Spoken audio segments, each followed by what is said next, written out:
On a lot of these different projects, you get to see the start to finish, you get to see a lot of the good. Well, today we're gonna talk about the not so good. The house is done, we've gotten our final inspection issued to us, it passed, and I had somebody kick the door in yesterday.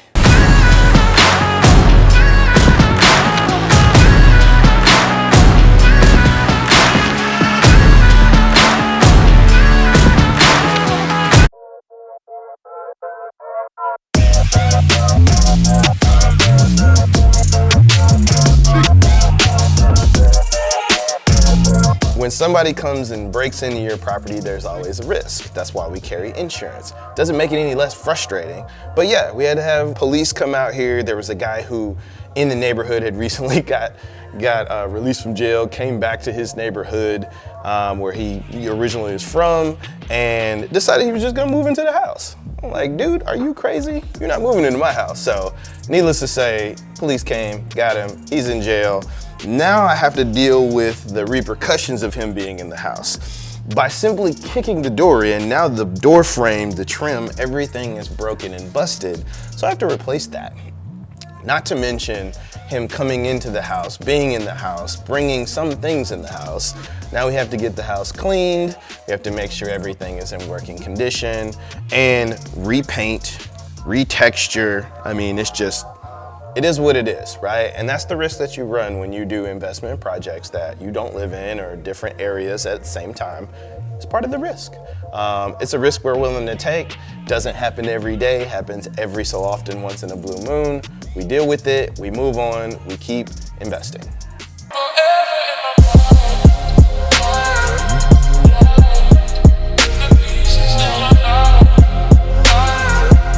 So we're here today in the kitchen of our first potential Airbnb investment home. It's in Arlington, in the central Arlington area. And what we're doing is we're taking a hard money loan to fix this property up, which hard money is a high interest, high fee, short-term investor loan to fix this property up. And then once we fix this property up, we're gonna put it out for Airbnb, so that way we can get short-term rental money coming in to diversify our portfolio a little bit. So what you're seeing today is the condition of where it is, where they've put in the carpet here yesterday, they've painted the interior, they've done a coat on the exterior of paint also, and we've demoed pretty much every other room. They're gonna start to piece things back together here shortly. So today they're working on trim. The kitchen is gonna get new countertops, new sink, new faucets. The bathrooms are also gonna get new countertops, sinks, and faucets. The shower upstairs is being redone, completely ripped it out and building it up from scratch. Flooring is being done. They still have to replace all of the windows in the home and the electrical fixtures like ceiling fans. And then once all that basis of that has been completed, then we'll come in with the finish out paint, finish touches, you know, any drywall patches or things like that that have been lingering, change the exterior doors, and we should be ready to get someone in here to rent this place out. So Airbnb zones the municipalities are progressing as to how they approach Airbnbs. They want to keep more of the, especially like Tarrant County where we are, the city of Arlington wants to keep the hotel rental market in a specific part of town by what they call the entertainment district, where the Cowboys play, where the Rangers play. Well, this particular property falls within the town of Pantego. So it's kind of an outlier, a loophole, because it's not bound by the city of Arlington's jurisdiction for Airbnb restrictions.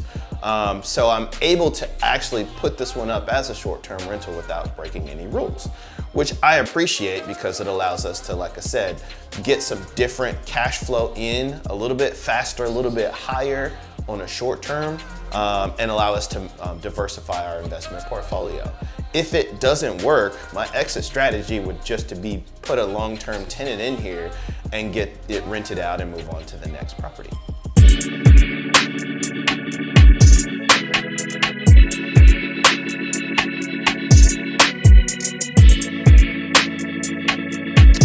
So where we are right now is Alvarado, Texas, in our new church location. So Oftentimes, I get to help friends and family with their investments or with their personal real estate needs.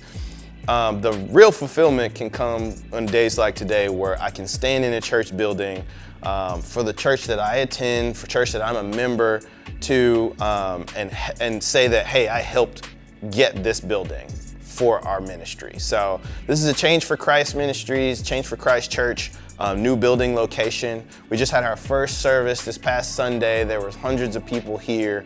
We went from a building that was 2,800 square feet to a campus that's 23,000 square feet. So a lot of good coming out of this deal. Still an investment, but at the same token, I get a chance to get some personal satisfaction and fulfillment from helping our church grow, helping set this ministry forward for many years to come. So that's where we are. Beautiful campus, beautiful fellowship hall, sanctuary, tons of classrooms, tons of just office suites and spaces, lots of opportunity, tons of parking.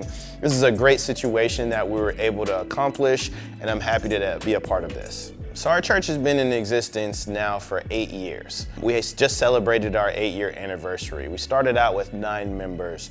I think last time I checked, we were up to about 140 members. So one of the fastest growing churches around here in Alvarado, and consistently getting new people coming to church every single week, which I'm passionate about. This particular building, we have been eyeballing and trying to acquire for about 2 years.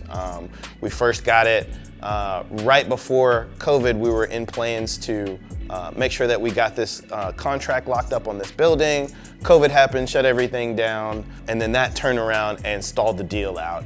Recently, we approached again, and we were able to secure the deal, get approved for the church, get the church secured at a much, much cheaper price. So everything worked out for our benefit, and we're so happy about that. Now, plans for the church going forward, what we plan on doing is holding some conferences here, of course, having service here.